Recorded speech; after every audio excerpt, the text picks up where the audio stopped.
नमस्कार, astro universe channel में आप सभी का फिर से स्वागत है।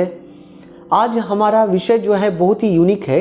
हम अक्सर बात करते हैं कि इन्हें सफलता मिली है, उन्हें सफलता मिली है।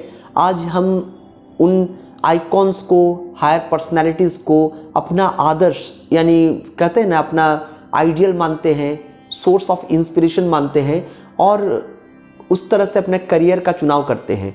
ये बात बिल्कुल सही है। उसी प्रकार ये जानना भी आवश्यक होता है कि उनके साथ किस तरह का जस्टिस हुआ हमारे लाइफ में, यानी हम अपने जीवन में क्या उनके साथ जस्टिस होते हुए देखे हैं। जैसे मैं आप लोगों को कुछ नाम दूंगा जो आप बिल्कुल आश्चर्यचकित होंगे कि उन्हें क्यों नहीं आज प्रसिद्धि मिलने के बावजूद, लोकप्रियता मिलने के बावजूद क्यों नहीं उनके साथ प्रॉपर जस्टिस किया गया, क्यों नहीं उन्हें वो मान्यता, वो सम्मान दिया गया जिस सम्मान के वो अधिकारी थे या आज भी हैं। मैं उदाहरण दे रहा हूँ, जैसे great batsman Sachin Tendulkar sir को भारत रत्न से नवाजा गया, उनको दी गई भारत रत्न। ये बहुत बड़ी बात है, हाईएस्ट सिविलियन अवार्ड कह सकते हैं जो उन्हें प्राप्त हुआ, बहुत अच्छी बात है। लेकिन क्या किसी ने सोचा कि उनके पहले इस रिस्पेक्ट के अधिकार रखते थे वो श्री कपिल देव जी, यानी कपिल देव सर को भी मिलना चाहिए था। क्योंकि अगर क्रिकेट की बात की जाए तो पहली बात तो ये होगी कि क्रिकेट भारतीय टीम यानी नेशनल टीम हमारी क्रिकेट नहीं खेलती, बीसीसीआई खेलती है। तो ये तो पहला पॉइंट है। नंबर 2 है, जो मैं सत्य है वो बोल रहा हूं आप लोग के सामने, क्योंकि महानता की बात की जाए तो वहां पर कोई संशय ही नहीं है कि सचिन तेंदुलकर सर भारत के ही नहीं विश्व के नंबर 1 बल्लेबाज माने जाते हैं। लेकिन यहां हम बात कर रहे हैं कि सच्चाई जो एक सच है, तो बीसीसीआई को रिप्रेजेंट करते हैं ये लोग, यानी क्रिकेट टीम हमारी जो है वो इंडियन टीम, नेशनल टीम नहीं है हमारी कोई।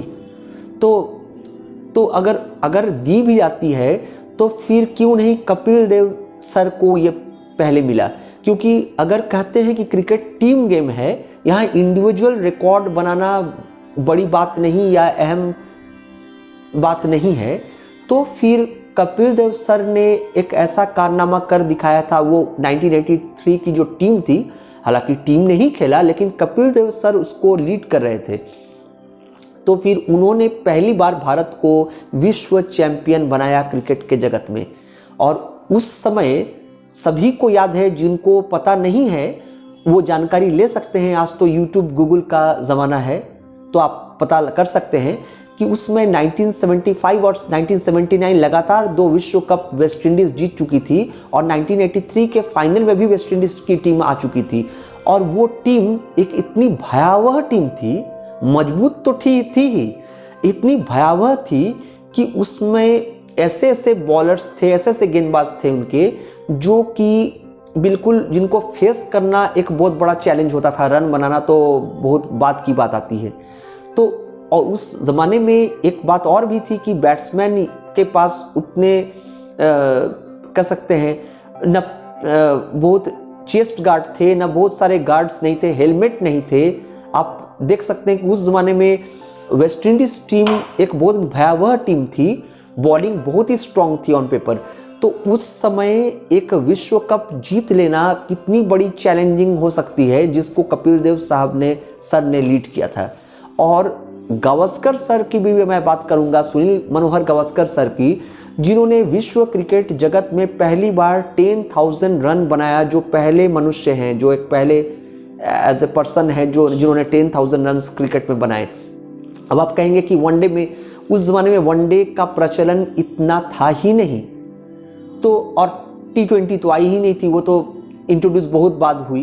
तो उस जमाने में टेस्ट का बोलबाला था और वहाँ उन्होंने पहले बल्लेबाज हैं वो जो 10,000 रन पूरे किए। और उन्होंने किनको फेस किया, तो वेस्ट इंडीज़ के धुरंधर गेंदबाजों को, ऑस्ट्रेलिया के गेंदबाजों को, न्यूजीलैंड के गेंदबाजों को। तो कितनी बड़ी चैलेंजिंग बात हो सकती है। मैं जो समझाना चाहता हूँ आप लोग अवश्य समझ रहे होंगे इस बातों को। तो उस टीम में गावस्कर सर को और कपिल देव सर को क्यों नहीं भारत रत्न दिया गया?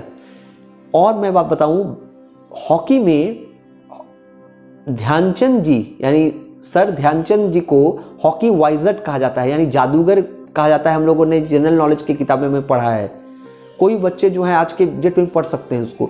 तो क्यों नहीं उन्हें भारत रत्न दिया गया। और हमारा नेशनल गेम यानी राष्ट्रीय खेल क्या है, तो फिर लोग शायद आज भूल भी गए होंगे, हॉकी है। इतनी ज़्यादा प्रायोरिटी क्रिकेट को दी जा रही है कि किसी और खेल को उस हिसाब से शायद कम आंका जा रहा है, या फिर ऑटोमेटिकली उसका दायरा कम हो जा रहा है क्रिकेट की तुलना में। लेकिन हमारा नेशनल गेम जो वास्तविकता है वो तो है हॉकी ही है। तो हॉकी में ध्यानचंद सर जो है वो हॉकी वाइजर्ड कहलाते हैं, तो उनको भारत रत्न क्यों नहीं मिला आज तक। और बताऊं, मैं जो इंडिविजुअल इवेंट है जो विश्व भर में खेला जाता है और बहुत बड़ी चीज़ है वो है शतरंज, चेस। उसमें विश्वनाथन आनंद सर, उन्होंने 5 बार विश्व चैंपियन वो बने। और एक आश्चर्य की बात यह है कि उन्हें भारत रत्न नहीं दिया गया। इतने बड़े पुरस्कार जो कि वो डिज़र्व करते हैं, बिल्कुल ट्रूली डिज़र्विंग कैंडिडेट हैं, उन्हें आज तक भारत रत्न नहीं दिया गया। तो क्या ये नहीं लगता है कि हमारे देश में जिस तरह से जिनके साथ जो न्याय होना चाहिए वो उस तरीके से नहीं हो पाया। मैं नहीं कहता कि कौन इसके लिए जिम्मेदार है या किसको जिम्मेदार हम ठहराएं, लेकिन बात यह है कि हम सभी जानते हैं कि इन लोगों ने क्या कार्य किए, उनका क्या महत्व है। बिल्कुल सही बात है, जिन्हें मिला वो तो हकदार हैं, लेकिन जिन्हें नहीं मिला वो शायद उनसे भी पहले हकदार थे, या शायद ही नहीं, बिल्कुल थे ही। तो क्या हम इन पर चर्चा करते हैं, क्या इन बातों को हम लाते हैं? इसलिए हम लाइफ में हम समझते हैं कि ये प्रोग्राम जो आज मेरा करने का उद्देश्य यही है कि आज तब भी देखिए ये कितने दिलेर हैं ऐसे लोग, तब भी देश की सेवा कर रहे हैं, खुले दिल से कर रहे हैं। उनमें एंथुसिज्म की कमी कहीं नहीं आपको लगेगी। फिर भी ये नेक्स्ट जनरेशन को उतना ही प्रोत्साहन देते हैं। तो हमें इनसे ही बहुत सारी चीज़ें सीखनी चाहिए फॉर आवर मोटिवेशन। यानी मोटिवेशनल प्रोग्राम देखने से ही आप मोटिवेट होंगे ये बड़ी बात नहीं है। मोटिवेट ये होकर देखकर भी हम हो सकते हैं कि जो हकदार थे वो हक उन्हें नहीं मिला, फिर भी वो उतने ही चार्ज अप हैं और देश के नेक्स्ट जनरेशन के लिए वो उतना ही सोचते हैं और करते हैं। तो क्यों नहीं हम उनसे कुछ सीखें कि इतने बड़े लेवल पर जाकर भी इन्हें वो मान्यता या वो रिस्पेक्ट नहीं मिला जो इन्हें बहुत पहले ही मिल जाना चाहिए था।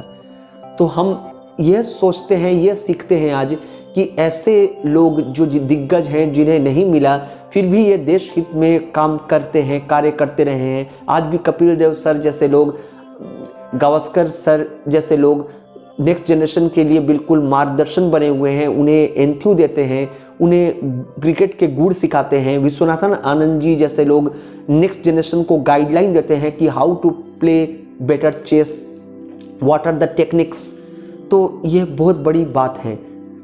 मैं समझता हूँ कि आपको ये प्रोग्राम बहुत अलग लगा होगा। हमारे इसी तरह के प्रोग्राम देखने के लिए हमारे वीडियोस के साथ बने रहें। नमस्कार।